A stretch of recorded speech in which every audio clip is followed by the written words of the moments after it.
Hello and welcome, everybody. On the 24th of February 2022, Russia invaded Ukraine in a major escalation of the Russo-Ukrainian War. This invasion has caused tens of thousands of deaths on both sides and has instigated Europe's largest refugee crisis since World War II.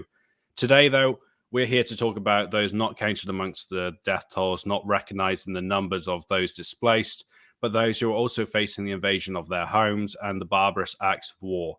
Today, we speak for the animals of Ukraine with Olga from UAnimals. Thank you so much for joining me today, Olga.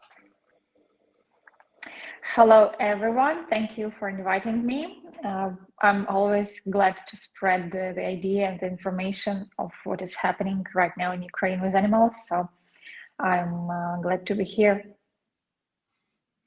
Thank you so much for joining us. And it is, yes, such an important message that you, the followers watching this today, really need to be aware of and be supporting. So before we start, I would love it if you could share with us about who UAnimals are and how you became involved in fighting for animal rights. So UAnimals has started in 2016 from the topic of animals in circuses. The founder of our organization, Alexander Todorchuk, he was crossing the streets near the circus in Kiev, in capital of Ukraine, and he just saw that that's obviously so bad to keep animals in the circus, but not many people speak about it. And that's what took his mind, and he started to think of it and organized the very first demonstration against this topic. And lots of people, like several thousands, gathered, and it was a huge result from the very beginning. And he realized that there is a support of people, just there should be someone who will start doing, everything.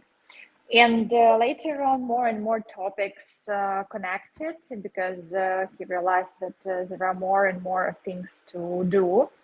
And already when I came in 2018, UAnimals was really huge, meaning there were a lot of followers, and we gathered big animal rights marches, but it was not still organized in the matter of registration, like team and so on.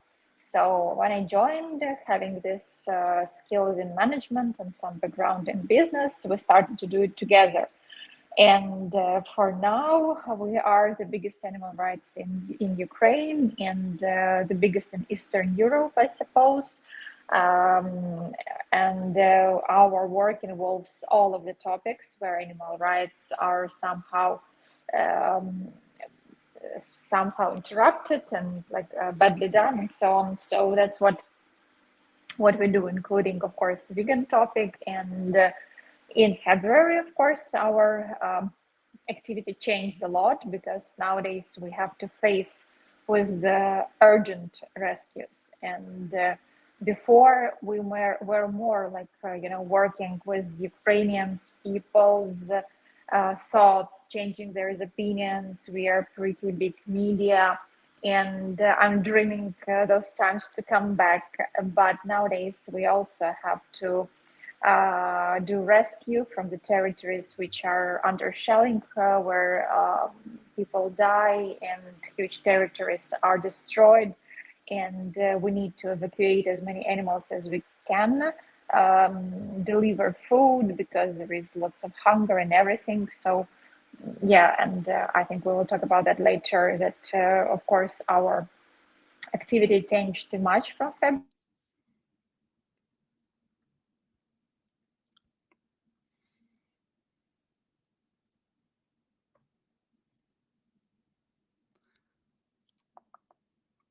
I don't know if I've cut out or if Olga's cut out at this stage, but we will wait and see.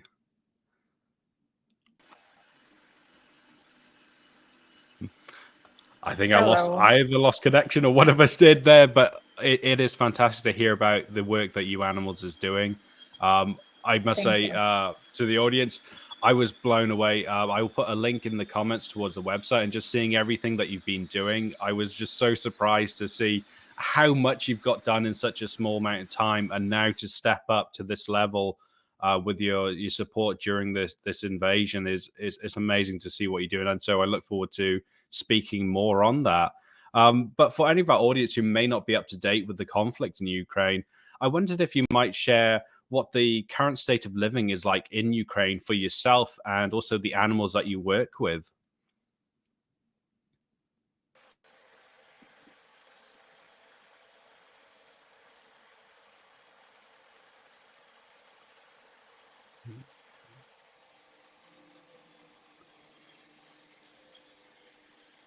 Hello.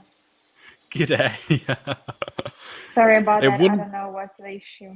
Yeah, let's try again. It's no worries. It would not be a live stream without technical difficulties, and so it's always going to happen. But I was hoping to find out for any of our audience who may not be up to date with the conflict in Ukraine.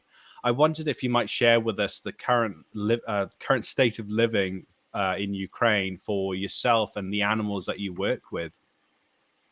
Yeah, sure. So, first of all, war is still here. It's already almost 1 year. On the 24th of February, it will be 1 year. And of course, we have different stages. For now, I would say that if we look on the map of Ukraine, we will see that still there are many towns and cities and small villages occupied by Russians on the east and south of Ukraine. And heavy fighting is still going on those territories. Plus, the rest of the territory, which is under Ukrainian control, has just the danger that something may happen, but lives peacefully, can work, can operate, and like do normal stuff for the rest of the territory. So we try to help as much as we can to those who are in complicated conditions. So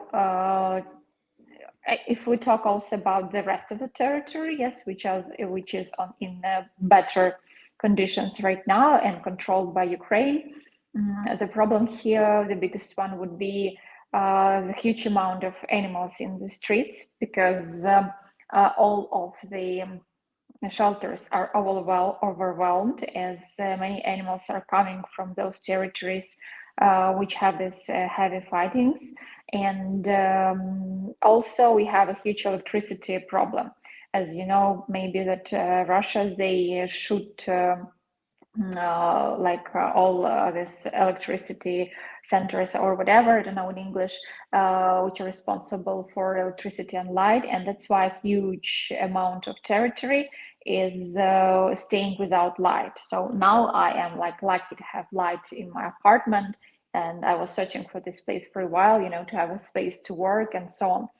And but most of cities have light like for I don't know, maybe 20 or 30% of the day.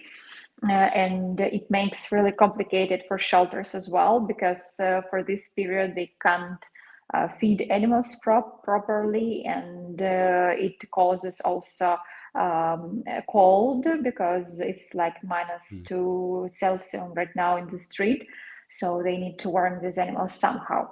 But of course, the most complicated situation is those cities which are near or involve active fightings. And the situations are very different. There are cities where people are hiding in bomb shelters already for many months. And we're all also very proud to hear many stories we have when people keep their animals with themselves and do their best to save their lives. Plus, we also have a lot of requests from militarians. UAnimals has the requests, of course, from normal people, a lot of them. And this is also very touching, because very often people don't want to leave their places, and they risk their life because they can't leave animals. And If they can evacuate them, it's one story, but there are like dozens and hundreds of them in the streets, and people just can't leave them. So they steal to the very end. So yes, the situation is horrible. Some regions include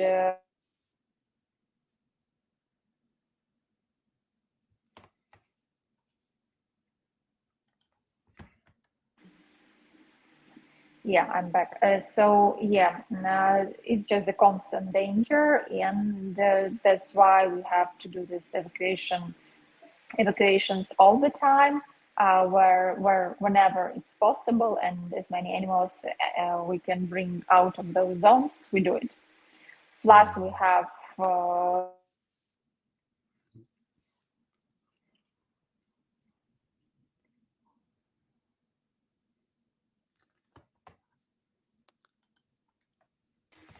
again, yeah,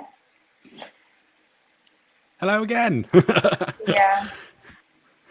I But don't know what no, was the last you've heard. well, I'm just so sorry to hear that the current state over there. And yes, from watching any of the live footage at the moment, it is terrifying to see what, even just to hear the audio of it with what's going on in the background with the gunfire, the shelling, and the stories of those, you know, who are trapped in basements for months on end. And it's amazing the work that you're doing there. And so, as part of my research for this interview, I was just blown away, as I said before, by the amazing work that you're doing at UAnimals. The 2022 summary alone is incredible and well worth a read. So please, folks, after this, go check it out. Vegan FTA, though, is so thankful for the animals that of Ukraine that they have you, because it's just amazing to see what you're putting in.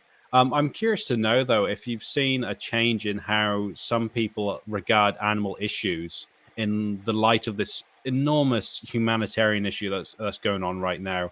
Have you found people becoming more open-hearted towards the animals through sharing this joint experience of suffering? It's actually a good question, and it is something I think a lot about because it is very complicated to measure it. But as many stories as we hear right now of people feeling empathy towards animals, and that's why carrying them together with themselves when they evacuate, or just helping them or bringing them out of fire, or stories from militarians. There are a lot of them, really. So, like nowadays, we suppose Ukrainians who really care about animals, and unfortunately, like we don't have statistics, to measure it. How many people left their animals, and how many people took their animals with themselves. But the general impression and the information which we get from people, of course, is more positive. In the meaning that many people care. Like our database for volunteers and shelters, and like what is, I suppose, one of the strong parts of UAnimals is that we try to help not only to registered big shelters, because mostly they are well known, and people from abroad help them a lot, but there's people who help just animals in the streets. I don't know, like an old granny who saw like 100 of animals in the streets and took them, I don't know, someone to home, and she's feeding them every day. And of course, obviously, she doesn't have any funds for them. This is another story. So in general, I would say that the culture of volunteering in general is super strong right now in Ukraine. We do these crazy things like gathering, a lot for army, and the same also which we see for animals. Mm, but still, it does not make the problem smaller. Like because still there are things which we as animal rights activists we can't influence, and the war goes on, and we have like destroyed shelters, and we have a lot of other bad things happening here, with which we like need to work. But I've heard the statistics from one of my colleagues. She's, I think, from Bosnia and Herzegovina, and she said me that she was also the part that she lived during the war in her lifetime. And after that, they had investigation on the vegan society. And she said the number of vegans increased during that time. And I don't know, I hope just people will be so sick of suffering and seeing all this around them. So maybe they will have more eyes on seeing what happens with animals on farms and in all other spheres where their rights are not right. So yeah, we'll see. Yeah, well, I'm very hopeful for that. And for some of the photos you see out in social media, there are so many of people embracing their animals and trying to get to safety with them. And so it's one of the joys that we do see. It's one of the hopes that we do see, and it's beautiful. And I really, I think I think people will start to connect more because it's your loved ones, isn't it? You know, they're part of your family too, and so we need to protect everyone. And so I'm very hopeful for that. But talking about a sadder issue is a term I frequently see in your campaigning and social media, which I must point out actually that the social media of UAnimals has done very well. The videos you put out are they're fantastically made. But ecocide, I was wondering if you could share with us what this term means and how Russia is enacting this within Ukraine. Yes, this is something we realized a few months ago. And yeah, we have all these different stages of realizing what is going on around. And the realization of ecocide was one of the shocking, and how it happened and what is ecocide. So we'll start from the term. Ecocide means the destroy of nature and the animal environment on purpose. And what we mean by saying that it's not only like genocide, it's not only that Russia like tries to destroy like the cities, just making them disappear, and like there is just like a flat earth, you know, somewhere where there was a city. It's not just they are killing like people on purpose, including civilians, of course, on purpose. But we realized that actually destroying nature and killing animals, this is also one of the goals. And it's not something that you can do accidentally. You know, you cannot shoot accidentally in the zoo, because zoo, it's a huge territory, and they are shelling those territories. They killed around 6 million of farm animals on the farms. Okay, this maybe we can combine with starvation, yes?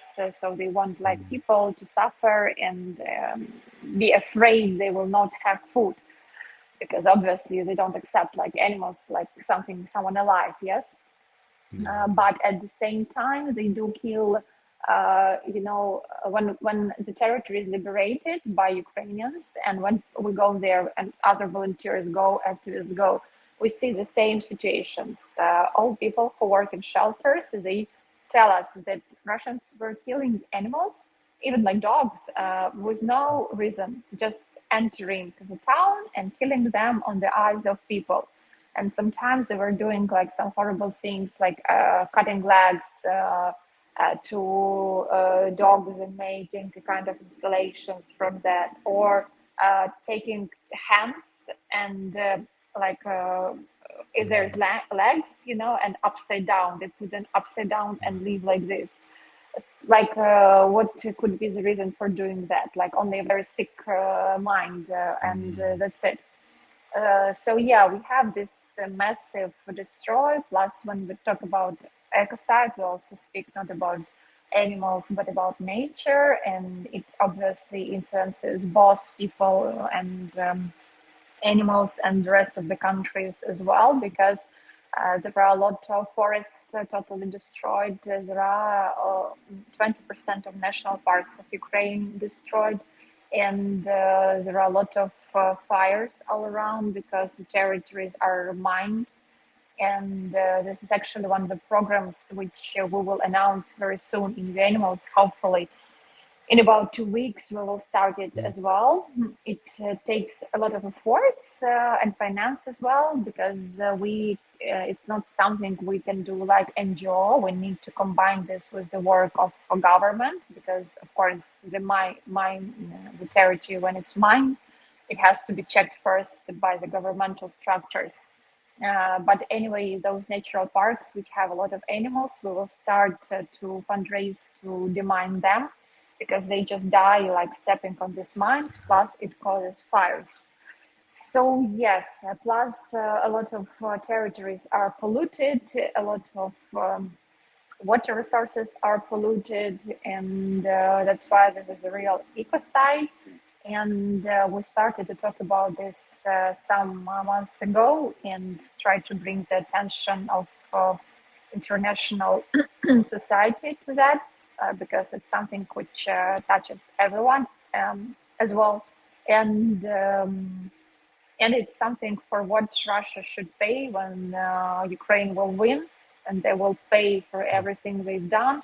This should be included as well. And it's not something you can count really, because like, how can you know the value of animals' lives? You know, there's no way you can say the number, how it costs, how much it costs. But anyway, they should do at least something. So yeah, we'll work hard about on that. Just spreading the idea as well, and that's why such kind of streams and talks are important, because it is one of the ways to spread the information that this is what else is happening here, and people just must know and support. So we go like in the streets in many countries, and there are a lot of Ukrainians now all over the world. So we try to find people who can organize something creative there, and then goes into media. This is also the part of informational job we do.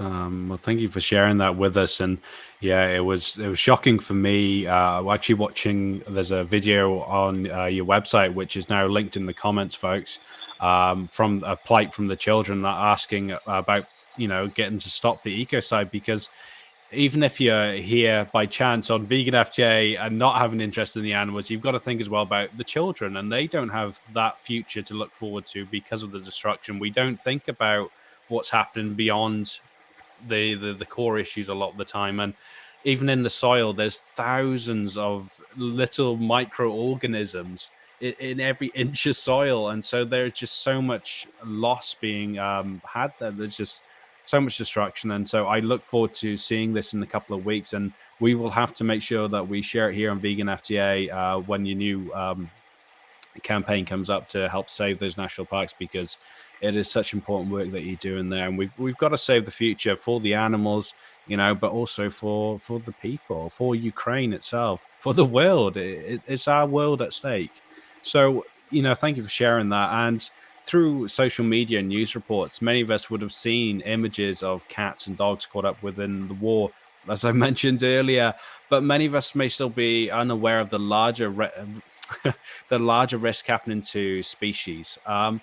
And I know you've touched on it just before, but how is the war affecting the wild and farmed animals more closely? Is it just from the shelling, or in what ways are they being affected?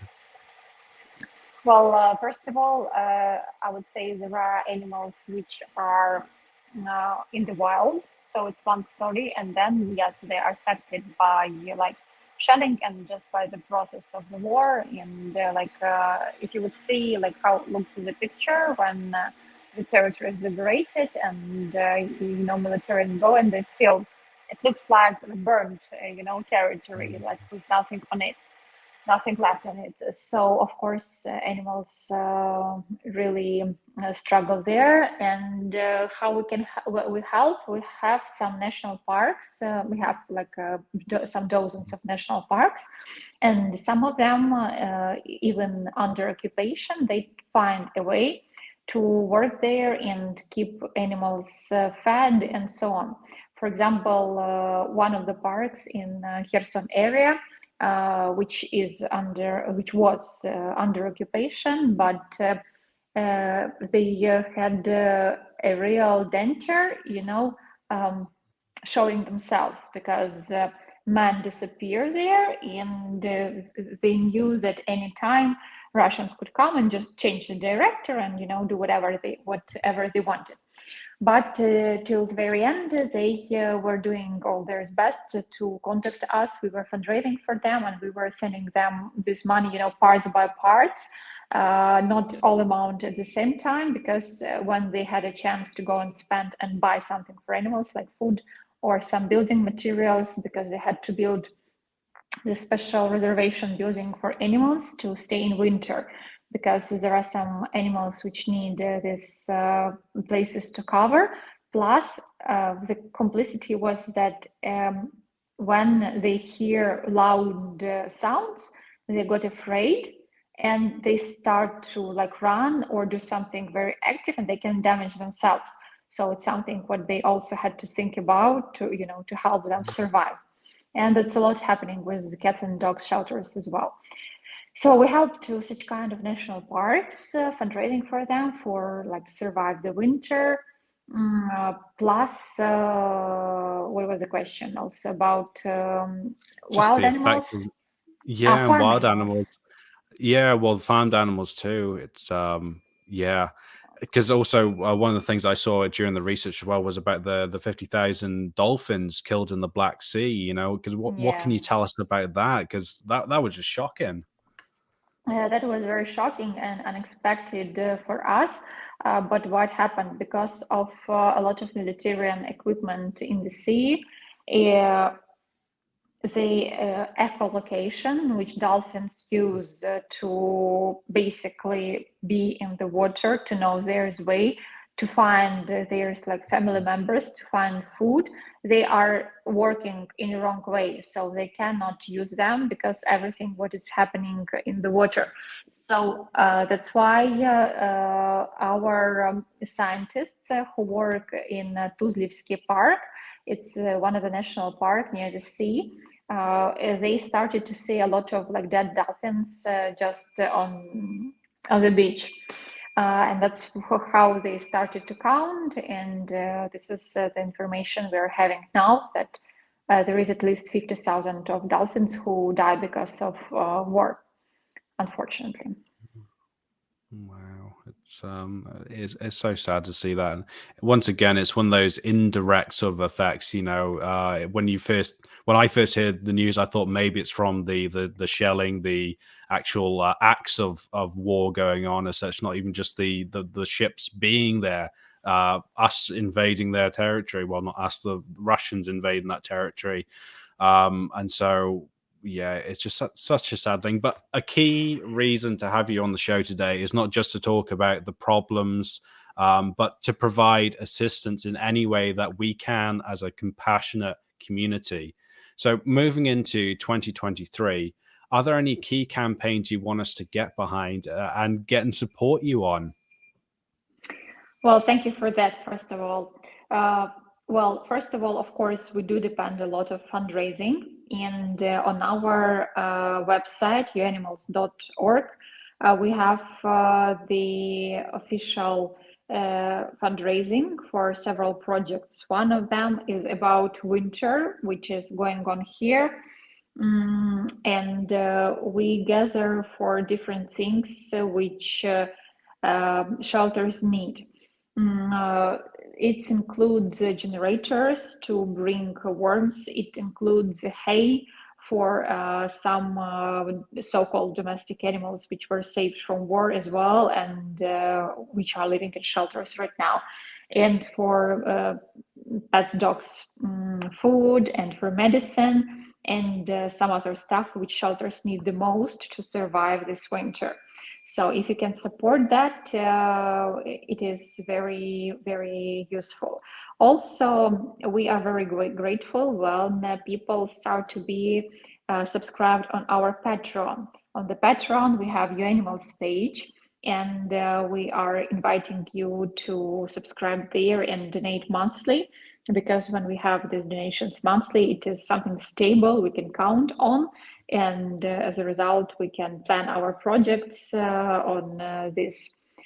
So yeah, these are two best things. Also, we have PayPal, which you can find on our account. I know foreigners in Ukraine, it's not that popular, but I know people from foreign countries love it a lot. So You can use our PayPal, which is listed in our on our website as well. And of course, spreading the information is also very valuable.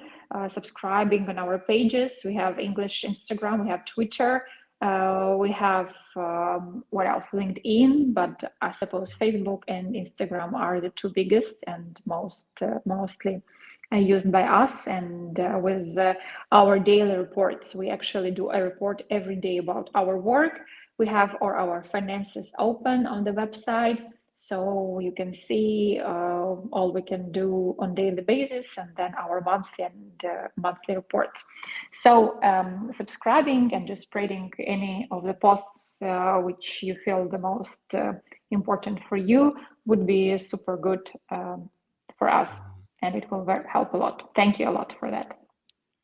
Well, folks, the link is below here, and it's also in the comments there for you as well. So please do get there and support this amazing organization in whatever way you can, even if that is just sharing $1, whatever it is you can do. I really loved how you pointed out before, Olga, as well, is that you're helping to support the grassroots, you know, the little old lady who's trying to help feed animals, not just the bigger ones that get more attention. This is a way that you can be supporting grassroots activists in Ukraine and be making a difference worldwide. And one of the things I did want to ask as well is I've seen you've posted up petitions previously for some of the issues that you're fighting. One issue that we have in the global advocacy sometimes is that regional restrictions on those petitions. So for any of our viewers who are overseas, would they be valid in some of your current petitions, or is it a sort of a case-by-case scenario? I think it is. It will be count, and we have one petition. It's against ecocide in Ukraine. Actually, not against, but like bringing that it's official. Yes, that we do have an ecocide in Ukraine. So yeah, you can sign this one. But I don't know. Do you have a link? I can drop a link into this very soon. I don't want to make our internet any worse. Tell you what, I will try and bring that up now. Yeah, it's change.org, but I don't know how to copy it from here to there. I don't know. I will try now. Okay, so I do believe we have a private chat on this as well that you could send it to me. Let's see. Otherwise, will it be through your website as well? Because I know I did come across it during my research. Silly me, didn't copy it down. Let's see. Yeah, I have found. So if I will send it in chat. Yes, that will work brilliantly. And yeah, so all you folks can jump on and get and sign that and be part of that change. Here we go. It's coming now. I've set in a chant here on the stream. I will also save that link and then add that to the description for anybody who's watching this later on, so that then you can also get to that and help support this, because this will be an ongoing petition, won't it? It'll be going for quite a while. But yes, so I've just really enjoyed hearing from you today, Olga, about this issue. And well, it's such a sad issue, but I'm glad that, you know, we can bring our audience, our community all together to help focus on what we need to be doing to help change. Is there anything else you'd like to share with our audience? Any final words that you have? All I can say is please support UAnimals. They're doing amazing work. But over to you, Olga. Well, first of all, thank you for this interview and the possibility to talk to your audience. And I want to thank every one of you who is joining, because basically if you're here, it means you care. And if you're a vegan, just being an example for others, you already change this world. And like nowadays, Ukraine does need help, and it's not something, you know, I can't talk about, because it's really so. The worst place nowadays for animals is in Ukraine, unfortunately, because we have all the same problems as normally countries do, plus we have war. So unfortunately, we have to do something with it. So every help, and this is the case when there is no little help, any help you can do, is super important for us. So yeah, follow our site, follow our social media. We will be grateful and do our best to save as many animals as we can. Brilliant. Well, get to it, folks. Please do follow the links. Thank you so much for joining me today, Olga. And thank you, everybody, for tuning into this and everyone tuning into the replay. It's our pleasure to help support Ukraine and especially UAnimals, grassroots activists out there. And so thank you so much. Thank you.